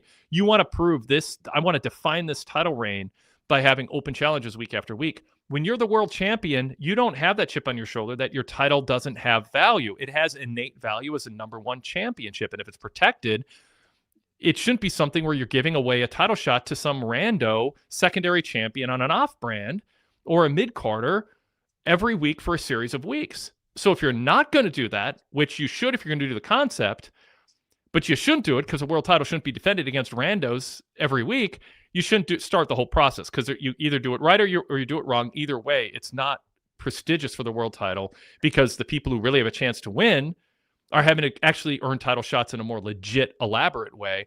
In the open challenge, just feels like a shortcut to put a world champ on TV to have a quote good 15-minute match. So there's other ways to get there too. I mean, if it didn't need to be a title match. They could have had him wrestle, and it could have been a situation where Hangman comes out, he talks about the main event from All Out, and he says that he's going to give a hometown kid an opportunity. I mean, there you go. You have a match. There's so many ways you can do it without the trope of it's an open challenge, with no regard for the concept of open challenge, how it was thoughtfully done in the past, what the parameters need to be for it to work.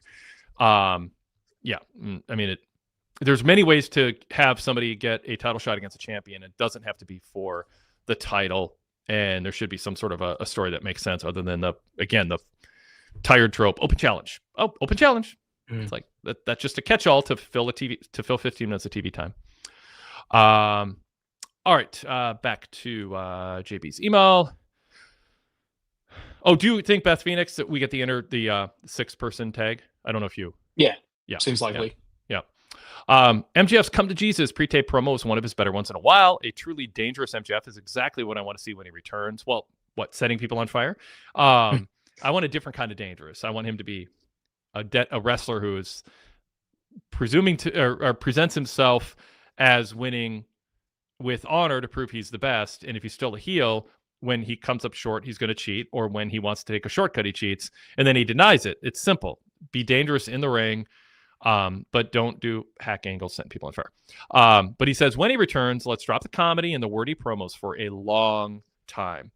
Yeah, I'm glad we don't have MJF just in the ring doing long promos. Like, I think more often than not, it should be sitting on a stairwell reacting to a loss. I love wrestlers in the agony of defeat promos, like in Thrill of Victory and agony of defeat promos when they're still sweaty.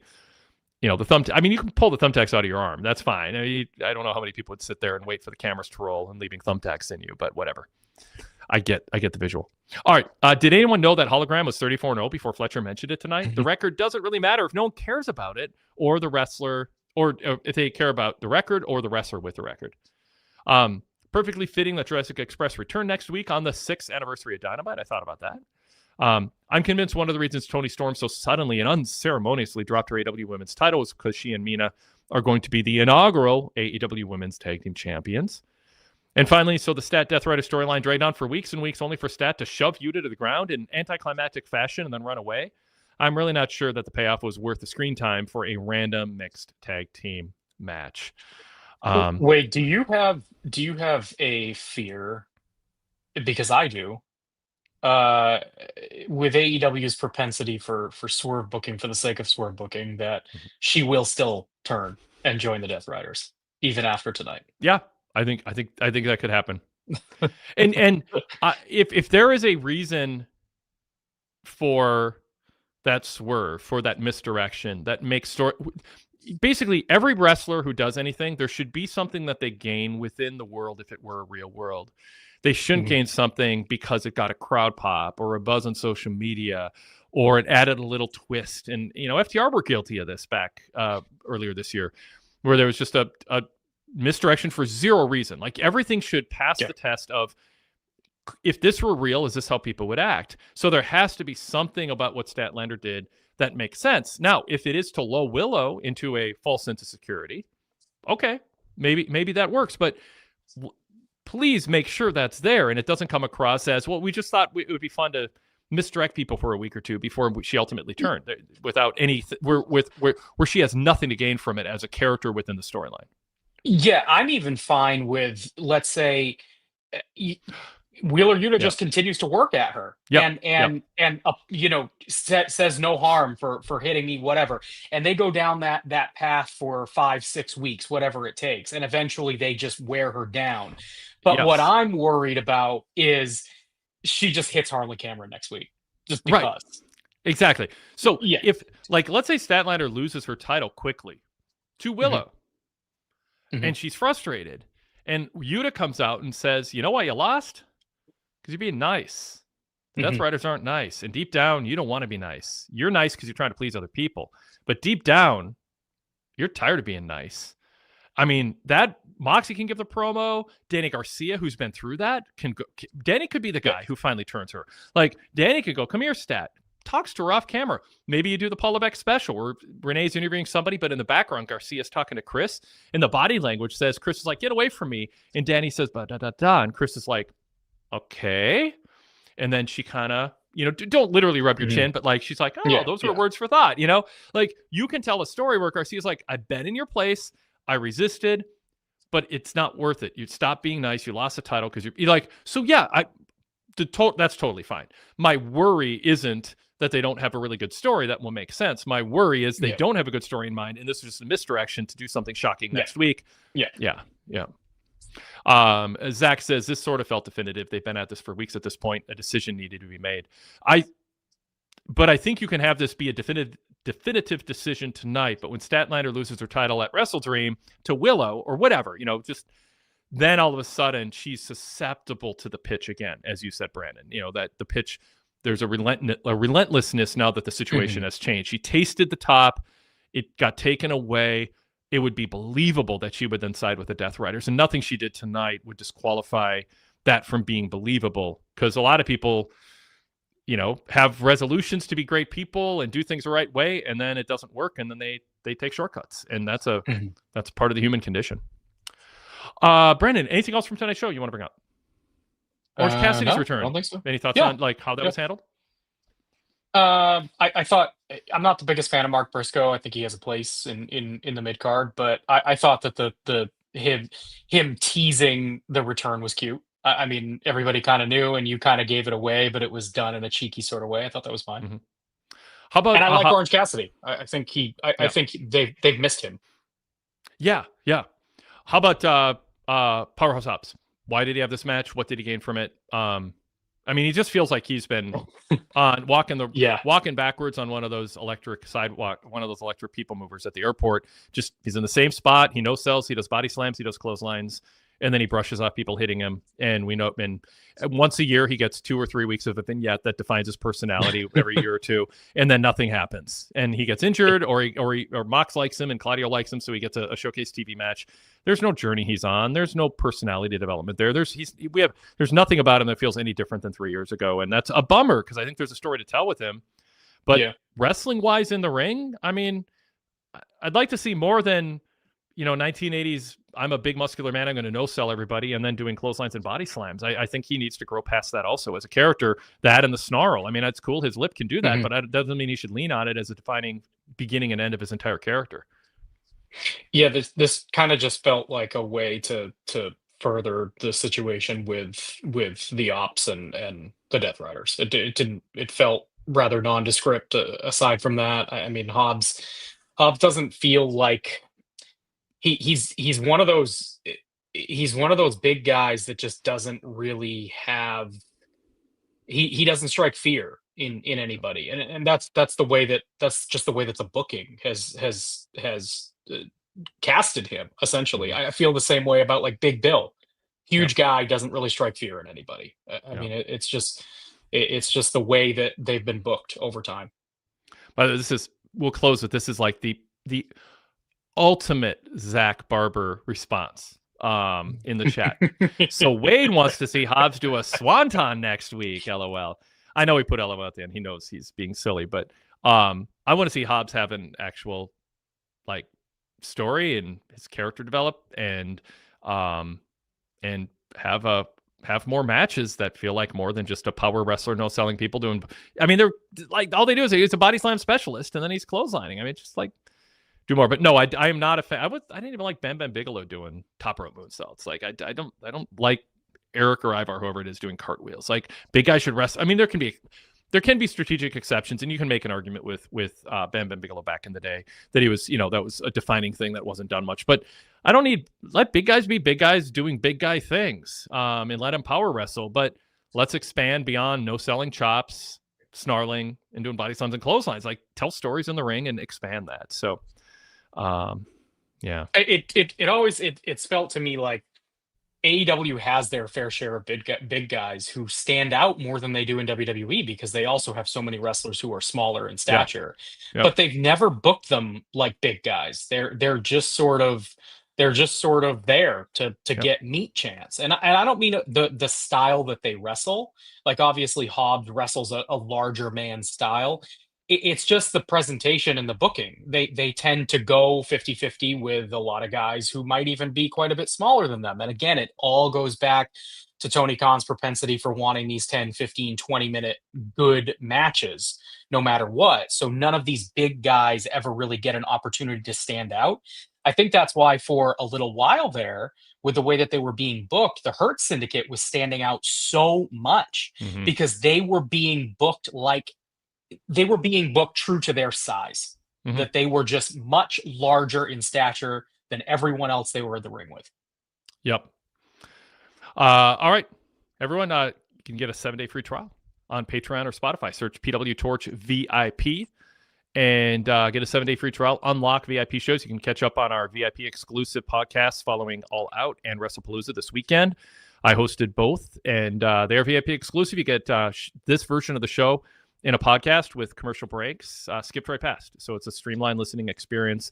Plus, Wade Keller Hotlines, Greg Parks Out Loud, Alan Forel's Pro Wrest Paradise, NXT 8 Years Back, The Fix with Todd Martin, Everything with Rich and Wade, on and on and on. A lot of shows you're unlocking with the VIP membership, plus 35 plus years of archives, on-demand content. Go back more than 2 decades. Pick out your favorite pay-per-views or PLEs from recently over the last 20 plus years, and you can listen to our analysis of it, our contemporaneous same-night reviews of those shows on demand, and our vast VIP library. You can even go back to the 90s and the late 80s for our newsletters and hundreds of retro radio shows from that era. PWTorch.com/GoVIP is where you get all of what I just talked about, the full library, everything on demand in our library, along with an Apple Podcast compatible feed. It's also compatible with other iOS and Android apps, and it is a slick system, no advanced settings.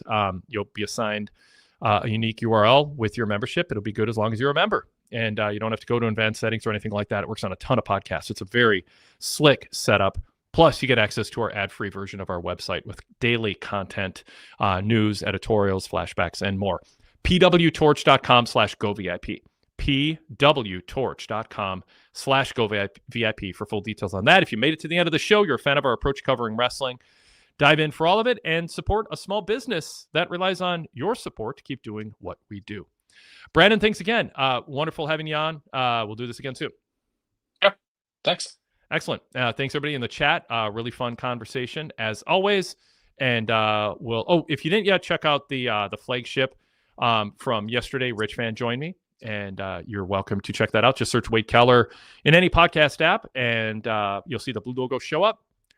Just subscribe to that, and you can listen to Rich. We talked about a wide array of topics, including the possibility of Warner Brother Discovery being bought by Netflix, which currently airs WWE, and what the ramifications of that would be. And so much more. Thanks again, everybody, and we'll talk to you next time.